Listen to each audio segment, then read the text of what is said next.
जय हिंद दोस्तों, आपको अपनी YouTube चैनल दुनियामत पर आपका स्वागत है। तो चलिए आपके लिए एक और नई वीडियो लेकर के आया हूँ, जो है सब्जेक्ट साइंस का चैप्टर पहला हमारे आसपास का पदार्थ। इससे पहले जो मैं आपको आधा पढ़ा दिया था और आधा रह गया था, तो वो मैं आपको इस वीडियो में पढ़ा दूंगा। अगर आप वो पहली वीडियो आप अगर नहीं देखे तो लिंक डिस्क्रिप्शन में आप वहाँ से जाकर के आप देख सकते हैं, तभी आपको जो ये जो मैं जो पढ़ाऊंगा वो आपको समझ में आएगा।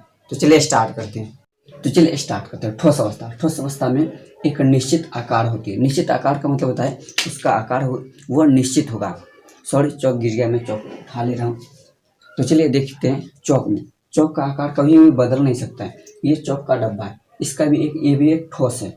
ये भी एक डब्बा जो ये भी एक क्या है, ठोस है। इसका भी आकार जैसा है वैसा ही शेप का हमेशा रहेगा, यानी कि 2 दिन बाद भी इसका सिर्फ ऐसा ही रहेगा। यानी कि इसका निश्चित आकार होता है, जैसा आकार है वैसा ही रहेगा। हर समय इसका आकार चेंज नहीं सकता। आप इसी ग्रीन बोर्ड का आप ले लो, आप इसी ग्रीन बोर्ड का आप ले लीजिए। इसका भी आकार क्या है, सेम, यानी कि आयत के आकार का है। आप देख रहे हैं इसका आकार भी वही रहेगा। और ठोस अवस्था में स्पष्ट सीमाएं होती हैं। इनका सीमाएं चेंज नहीं हो सकता और हमेशा अवस्था स्पष्ट सीमाएं होती है, यानी कि सरलता से। और क्या है, निश्चित या स्थिर आयतन होता है। किसी भी चीज़ का, किसी भी पदार्थ का वजन उतना ही रहता है, यानी कि ठोस अवस्था में किसी भी पदार्थ का वजन उतना ही रहता है। उसका वजन कभी भी चेंज नहीं हो सकता है। अगर इस चौक का लीजिएगा, इस चौक का भी वजन उतना ही रहेगा, बल्कि इस चौक का वजन घट नहीं सकता है। इतनी, यानी कि ये जितना भारी रहेगा वो उतना रहेगा। इनका स्थिर आयतन होता है, निश्चित, यानी कि ठोस अवस्था का निश्चित या स्थिर आयतन होता है। और इनके संपीड़न नगण्य होती है। संपीड़न का मतलब होता है दबाना, किसी के अंदर, उसके अंदर से सारी हवा को निकाल लेना। तो लेकिन ठोस में हमारे पृथ्वी पर कुछ ऐसे ठोस उपस्थित है जिसमें से हम हवा निकाल सकते हैं। जैसे स्पंज हुआ, स्पंज एक ठोस अवस्था है। स्पंज को अगर हम दबाते हैं तो क्या होते हैं, स्पंज को काफ़ी हद तक हम संपीड़ित कर सकते हैं। और उसको दबाने से क्या होता है कि स्पंज के छिद्रों में हवा भरी होती है, जिसके कारण दबाने से हवा बाहर निकल जाती है और वो क्या होता है, पिचक जाती है। लेकिन वो फिर भी क्या है, ठोस है। ऐसे हमें बहुत से ठोस अवस्था में ऐसे बहुत से कम पदार्थ मिलते हैं जिसे हम दबाते हैं। ऐसी अवस्था बहुत कम सी ऐसी वस्तु मिलती है। अगर इस चौक है, चौक को हम दबा सकते हैं? नहीं ना दबा सकते। इसके अंदर हवा है ही नहीं, तो हम निकाले कैसे? लेकिन इसके अंदर हवा प्रवेश करने की ना तो छेद है, तो इसमें ना हवा प्रवेश करे ना हम निकाल सकते। लेकिन स्पंज में क्या होती है, स्पंज में छोटे छोटे छिद्र होते हैं जिसके अंदर हवा भरे होते हैं और स्पंज को हम काफ़ी हद तक संपीड़ित कर सकते हैं। 2-1। तो देखिएगा, स्पंज को हम काफ़ी हद तक संपीड़ित कर सकते हैं। कारण यह है कि स्पंज के छिद्रों में हवा भरी होती है, जिसके कारण हवा बाहर निकल जाती है। और फिर भी क्या है, स्पंज क्या है, ठोस है, ठोस अवस्था है। लेकिन ऐसे हमारे पृथ्वी पर बहुत ही कम है जिसे हम, बहुत ही ठोस अवस्था बहुत ही कम है जिसे हम संपीड़ित कर सकते हैं। स्पंज हो गया, बैलून भी एक ठोस है, बट उसमें भी क्या है ना कि वही होता है। अब चलिए गैसीय अवस्था में चलते हैं। अब गैसीय अवस्था या द्रव अवस्था, अभी 2 अवस्था और है, द्रव अवस्था और गैसीय अवस्था। तो चलिए अब द्रव अवस्था मैं समझाऊंगा। चलते द्रव अवस्था की ओर। द्रव तरल होते हैं, उनमें बहाव होता है। देखिएगा, द्रव तरल होते हैं और उनमें क्या होता है, बहाव होता है। जैसे उदाहरण के तौर पे आप एग्जाम्पल के तौर पे आप पानी ले सकते हैं। पानी देखिएगा तरल होता है और उनमें क्या होते हैं, बहाव होते हैं। पानी देखिएगा, आप अगर बोतल और फूट जाए तो क्या बह जाइए। अगर जैसे नदी में ज़्यादा पानी हो जाता है तो क्या होता है कि वो बढ़ करके वो क्या कहते हैं, बह करके सड़कों पे आ जाती हैं। तो कहते हुए उनमें क्या होती है, पानी में बहाव होती है, यानी कि द्रव में बहाव होते हैं। द्रव का कोई स्थिर आकार नहीं होता। वे क्या होते हैं, वे बर्तन का आकार लेते हैं। द्रव का देखिए कोई स्थिर आकार नहीं होता। आप देखिए पानी को ग्लास में रखे तो ग्लास का आकार ले लेगा। अगर आप बर्तन में आप रखिए, किसी कटोरे में या फिर किसी गिलास में, तो उसी का आकार लेते रहेंगे। अब चलते हैं, द्रव का निश्चित आयतन होता है। अगर द्रव जैसे अगर पानी अगर 2 kg लेती है तो 2 kg रहेगा, न कि वो 3 kg हो जाएगा। द्रव में बहुत कम संपीड़न होता है, यानी कि संपीड़न मतलब उसके अंदर से हवा निकले, तो द्रव में बहुत ही कम संपीड़न होता है। तो चलिए अब चलते हैं गैसीय अवस्था की ओर। गैसीय अवस्था, आखिर गैसीय अवस्था होता क्या है? गैसों में क्या होता है कि बहाव होता है। गैसों में होता है बहाव होता है। नहीं समझे, बहाव का मतलब क्या होता है? बहाव का मतलब होता है बहना, कहीं भी चीज़ से वो बहाना। यानी कि देखिए, सिलेंडर में से भी गैस बहाव होती है, यानी कि नल से भी पानी बहती है, यानी कि बहाव का मतलब होता है कि बहना। आखिर गैस में बहाव होती क्योंकि गैसों के कणों में आकर्षण बल कम होने के कारण क्या होता है, गैस में बहाव होता है। गैस में संपीड़न अधिक होती है, यानी कि गैस को देखिए ना जल्दी पास हो जाती है किसी भी वस्तु में से। और आप बैलून में ही आप गैस को भर दीजिए, उसको दबाइएगा तो क्या होगा, गैस जल्दी से पास हो, यानी कि गैस में संपीड़न अधिक होता है। और गैसों में निश्चित सीमाएं नहीं होती, यानी कि गैस को देखिएगा, आप गैस जब पास करते हैं तो किसी भी दिशा में जा सकते हैं, इस तरफ किसी भी दिशा में वो जा सकती है। यानी कि गैस की कोई निश्चित सीमाएं नहीं होती, वो एक ही दिशा में नहीं कई दिशा में वो जा सकती है। और गैसों का कोई निश्चित आयतन नहीं होता है, तो यानी कि गैसों का कोई निश्चित आयतन नहीं होता है। तो देखिए ना कि गैसों का कोई निश्चित आयतन नहीं होता। आयतन का मतलब नहीं समझे, किसी चीज़ का वजन। तो आप कहिएगा कि गैस को तो हम वजन करते हैं, लेकिन वो क्या होता है, वजन किस लिए करते हैं, क्योंकि सिलेंडर में जब भी हम गैस भरते हैं तो एक सिलेंडर होता है। सिलेंडर कितने केजी का था, 15 केजी का है। सिलेंडर जो होता है वो 15 केजी का होता है। जब उसमें हम गैस भरते हैं तो क्या होता है, वो उसी सिलेंडर के आयतन को घेर लेता है, जिसके कारण गैस भी क्या हो जाता है, 15 केजी का हो जाता है या 15 लीटर का हो जाता है। तो ऑफकोर्स अब चलते हैं आगे की ओर।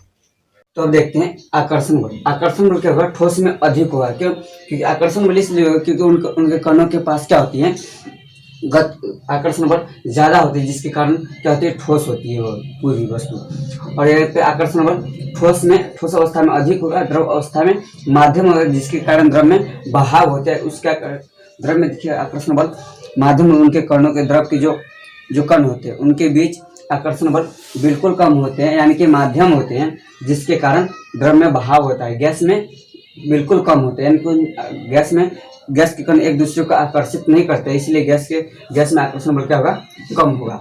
अब देखते हैं कणों की गतिज ऊर्जा ठोस में न्यूनतम होती है। ठोस के कण इधर उधर गति नहीं करते हैं। और द्रव में क्या होती है, माध्यम होती है। इसमें भी क्या होता है, कणों की गतिज ऊर्जा द्रव में माध्यम होगी। और गैस में देखिए, गैस में विसरण भी अधिक होगा, क्योंकि उनमें बहने की क्षमता क्या होती है, ज्यादा होती है। आखिर क्यों होती है, तो कणों की जो होती है गतिज ऊर्जा वो गैस में अधिक होती है।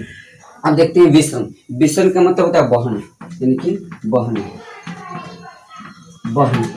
यानी कि कोई भी कहीं से भी निकल कर, यानी कि ठोस में क्या होगी, न्यूनतम, यानी कि इसमें बहने की क्षमता जो होती है ठोस में कम होती है। ठोस को आप देखिए, ये बह सकती है, पेंसिल बहने का मतलब होता है एक स्थान से दूसरे स्थान तक अपने आप ही चले जाना। ये देखिए, इससे अगर मैं गिरा तो ये यहीं गिर के ये यहीं पे रह जाएगा, तो ये यानी कि बहने जाता है। और द्रव में क्या होता है, माध्यम होती है। द्रव में विसरण माध्यम होती है, यानी कि आप पानी को यहाँ पे रखिए और थोड़ी देर बाद दूसरे स्थान तक वो चले जाएगी। इनके द्रव में जो विसरण होती है वो माध्यम होती है। और गैस में क्या होगी, अधिक होगी।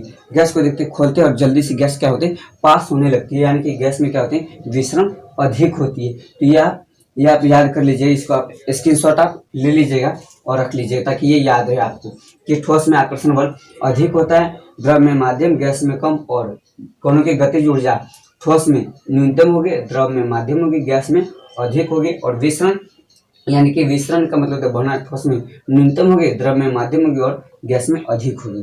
तो आपको समझ में आ गया, तो आगे की ओर बढ़ते हैं। तो अब देखते हैं क्या है, पदार्थ की अवस्था में परिवर्तन का मतलब नहीं समझे, पदार्थ की अवस्था में परिवर्तन, यानी कि एक दूसरे अवस्था में, यानी कि पदार्थ की अवस्था में परिवर्तन।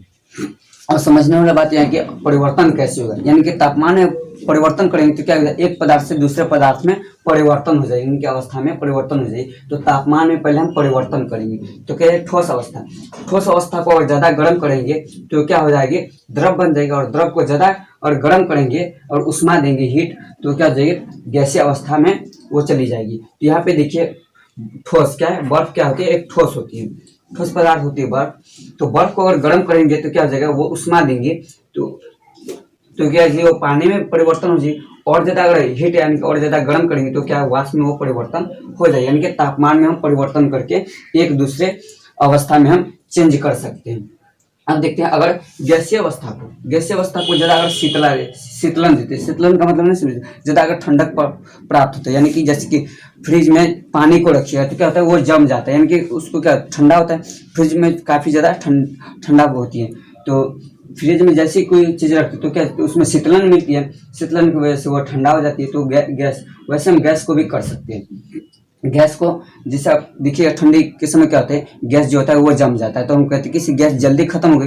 तो आप देखिए ना, गाँव में क्या होती है कि कभी कभी जो होता है गैस अगर जम जाती है तो उसको क्या करते हैं, गर्म करते हैं, ताकि गैस वो हट जाए और क्या कहते द्रव से, और फिर वो उष्मा यानी कि फिर वो गैस में वापस वो परिवर्तन हो जाए। तो देखिए गैस जब जम जाता है तो उसको क्या करते हैं, गर्म करते हैं, गर्म पे वो द्रव और फिर वो हो जाती है, गर्म करते हैं फिर वो गैस में परिवर्तन, और शीतलन करेंगे तो क्या हो जाएगा, द्रव अवस्था में हो जाएगी, और ज़्यादा शीतल करेंगे तो क्या हो जाएगी, गैस हो जाएगी, ठोस अवस्था में वो परिवर्तन है। क्योंकि जब भी हम एक दूसरे को चेंज करते हैं ना, जब भी हम किसी पदार्थ को अगर हम चेंज करना चाहते हैं एक दूसरे अवस्था में, तो उसको हम तापमान में हम परिवर्तन करके कर सकते हैं। तो देखिए बर्फ जो यानी कि पानी पदार्थ की तीनों अवस्था में मिलती है। ज़्यादा अगर पानी को अगर ठंडा करे तो क्या बर्फ होती है, बर्फ को अगर गर्म करे तो वो पानी में आ जाता है, पानी को ज़्यादा अगर गर्म करे तो क्या होते हैं, वाष्प वो बन करके उड़ जाती है, यानी कि वाष्प। देखिए ज़्यादा गर्म होता है तो कहते हैं ना कि भाप निकल रही है, यानी कि वो उष्मा उसमें से जो है वो उष्मा निकल रही होती है।